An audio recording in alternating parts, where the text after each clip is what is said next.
nos ha conducido a un colapso del sistema penitenciario. El hacinamiento es insoportable, esos aumentos de penas, creación de nuevos delitos, esa captación de votos a cambio del ofrecimiento de crueldad, nunca vino acompañado de partidas presupuestales suficientes para construir más cárceles, para programas de resocialización, para indemnizar a las víctimas, y por eso estamos en una situación que muy bien ha llamado nuestra Corte Constitucional estado de cosas inconstitucional. El gobierno actual está empeñado en modificar ese sistema penitenciario para ir ciertamente hacia un sistema en el que la cárcel se utilice solamente cuando se necesita, ¿no? Yo no niego que algunas penas privativas de libertad cortas, con una finalidad de resocialización y con componente restaurativo pueden ser útiles, pero definitivamente las penas de prisión largas, que son cadenas perpetuas camufladas, no tienen ninguna utilidad para la sociedad, simplemente alimentan esos sentimientos de venganza, son costosísimas. Si aquí les dijera cuánto cuesta el sistema penitenciario, seguramente se sorprenderían. Y, digamos, lo que más nos interesa hoy aquí, no reparan a las víctimas. Probablemente, independientemente de los delitos de violencia sexual que hoy nos tienen aquí reunidos, todas las personas que estamos aquí reunidas alguna vez fuimos víctimas de un delito y a ninguno nos ha reparado el sistema penal actual. Es posible que el autor del delito esté en la cárcel, pero no nos han reparado. En ese sentido, la justicia transicional que acogió o viene acogiendo los modelos de justicia restaurativa está llamada a trasladarse a sistemas de justicia ordinaria, a pasar a ser parte de la cotidianidad de la justicia. Para eso se requiere, por supuesto, cambios legislativos, cambios institucionales, pero sobre todo un gran cambio cultural. Se requiere que la sociedad conciba que es justo recibir una reparación que se ha concertado entre víctima y victimario, que ese proceso de acercamiento para pactar la reparación forma parte de la misma reparación y que eso es más importante que un castigo doloroso con privación de libertad o con privación de otros derechos. Y en ese sentido, la voz de las víctimas como esas que están aquí hoy es importantísima.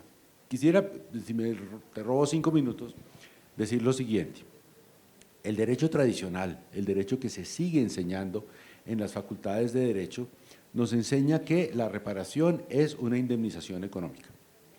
Una persona que ha sufrido un daño, no importa si el daño es que le quebraron una ventana en su casa a los niños jugando fútbol en el parque, o que fue víctima de una grave violación de derechos humanos como delitos sexuales, o víctima de un delito callejero, en cualquier caso, la reparación es una suma de dinero, que es realmente una forma, eso lleva siglos construyéndose, pero es una forma de deshumanizar a la víctima, porque simplemente usted no tiene que hablar, usted tiene que recibir un cheque, tiene que recibir una suma de dinero y eso es todo.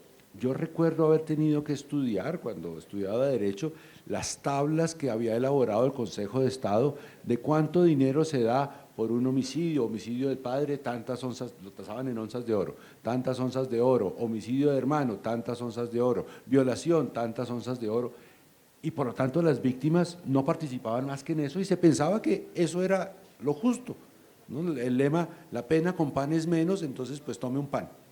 Bien, la voz de las víctimas fue la que comenzó a romper ese paradigma. Un delito sexual no se repara con una suma de dinero. Puede que un componente de la reparación sea una suma de dinero, pero tienen que ser otras medidas, otras cosas. Y la justicia restaurativa, esto que nos permite hablar de que, mire, la víctima o las víctimas y los victimarios que se acerquen, claro, sin miedo, con el Estado en la mitad que garantice que las víctimas puedan actuar sin miedo. Y también que vigile que el pacto al que se llegue sea acorde a la Constitución y acorde a la civilidad. Pueden construir un sistema de justicia que no está tasado en la ley, que no está pesado en onzas o en años de prisión, que es mucho más razonable y mucho más justo. Y si esa justicia restaurativa además es temprana, mucho mejor. Aquí yo sé que la JEP, especialmente la unidad, yo siempre digo la Fiscalía, porque las siglas de la JEP nunca me las he logrado aprender, la Fiscalía de la JEP ha implementado medidas de justicia restaurativa temprana y me parece el mejor invento, y muchas gracias a las víctimas que han colaborado con esa forma de reparación temprana. ¿Qué quiere decir eso? Que se pueden establecer formas de reparación a las víctimas antes de la sentencia. Mis profesores de Derecho se revolcarán en la tumba de que se pueda reparar antes de la sentencia. ¿Cómo se va a reparar si no está determinado cuál es el culpable? Claro, porque en la visión de ellos lo que importaba era el culpable. En la visión de ahora lo que importa es la víctima. Ya si el culpable haya de ir a la cárcel o haya de tener otro castigo o si la indemnización sea suficiente, ese es otro problema. Pero para la víctima es muy importante que desde que comienza el proceso, pues ojalá desde el día siguiente incluso al delito, por supuesto, pero ojalá que no hubiera ocurrido el delito, pero desde tiempo muy pronto comience esa restauración. Y permíteme un ejemplo de algo que me contaron esta semana pasada.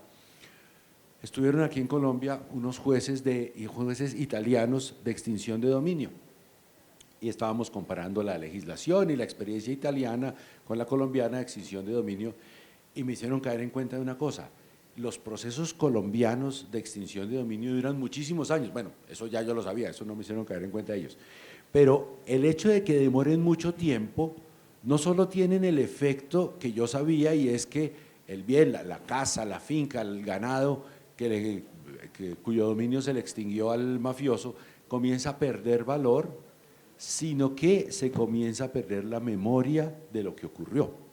Entonces en Italia están aplicando estas medidas tempranas, pero mire, una vez incautado el bien, si este bien era, qué sé yo, un puerto que se utilizaba para recibir sustancias ilícitas, pues inmediatamente que ese puerto sirva para reparar a las víctimas. Por ejemplo, entonces, un puerto para que los pescadores puedan atracar allí sus barcos y que los barcos que fueron decomisados se les entreguen a ellos. O este otro inmueble que queda en todo el centro de la ciudad, que era un palacete, pues una escuela, pero de inmediato para que las víctimas, en este caso son víctimas un poco difusas, ¿no?, víctimas de las mafias, las víctimas tengan la conciencia de que ese palacete que era fruto de la mafia o ese puerto que era de narcotraficantes ahora está sirviendo para restaurar a la sociedad. Si pasan 15 años ya nadie se va a acordar que era ese palacete que ya se está cayendo o que era ese puerto.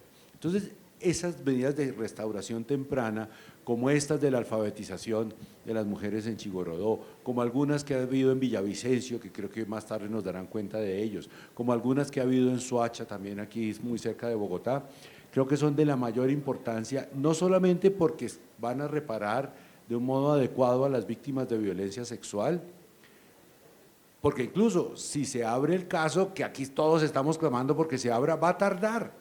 Pero esas medidas de restauración temprana nos pueden comenzar a reparar incluso en el momento inicial del caso, como ya está ocurriendo incluso, aunque el caso no sea abierto, pero además, créanme, le están abriendo rutas a la justicia ordinaria, a los sistemas, a un sistema más razonable, más decente, más justo, de reparación, de restauración, incluso de castigo.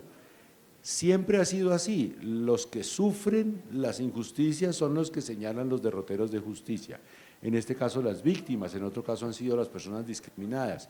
Entonces, claro, uno pensaría, ¿qué medida de justicia restaurativa temprana sirve para reparar a víctimas de violencia sexual y a la vez impedir que eso se repita? Pues hay que oírlas y mirar el contexto. Si esas violencias sexuales se dieron en contextos de precariedad económica, de falta de educación, pues hay que, también ahí entra el concepto, digamos, de reparación transformadora, ¿no? No se trata, como me decían los maestros, de volver a la víctima a la situación anterior. No, la situación anterior fue el foco donde surgió el delito. Hay que cambiar esa situación para que vuelva a una situación de mayor poder, de mayor holgura, de mayores conocimientos, de mayor posibilidad de actuar en la sociedad y así probablemente evitemos que se repita el delito. Yo creo que hay varios elementos. Ese proyecto de ley recoge, digamos, experiencias de la JEP, recoge experiencias de justicia y paz también. Nosotros consideramos que es un proyecto de sometimiento ante la justicia ordinaria y no transicional, porque es ante jueces ordinarios, poder judicial ordinario, en las penas de privación de libertad serán en las cárceles ordinarias que tiene el país, es decir, y eso no se conviene con las personas que se van a desmantelar sus organizaciones, sino que se paga eso. Sin embargo, me parece, digamos, interesante de esa ley, y que recoge experiencia de la JEP, que le apuesta al desmantelamiento colectivo de estructuras criminales. Esa ley no está hecha para que un mafioso se entregue, para eso ya tenemos suficiente, digamos, soporte normativo. Esta ley está hecha para que toda una estructura criminal, llámese Pachencas, Clan del Golfo, Espartacos, como se llamen, se entregue completa y desmonte la estructura criminal. Interesante el componente restaurativo. Allí en el proyecto de ley se afirma que serán 6 a 8 años de cárcel efectiva y luego 4 años de libertad vigilada para actividades de restauración. Piense usted, por ejemplo, lo siguiente: con los bienes que entregan, hacer casas de justicia para personas que han sido víctimas de abuso sexual. Pueden ser casas de acogida, pueden ser casas para formación profesional, formación técnica.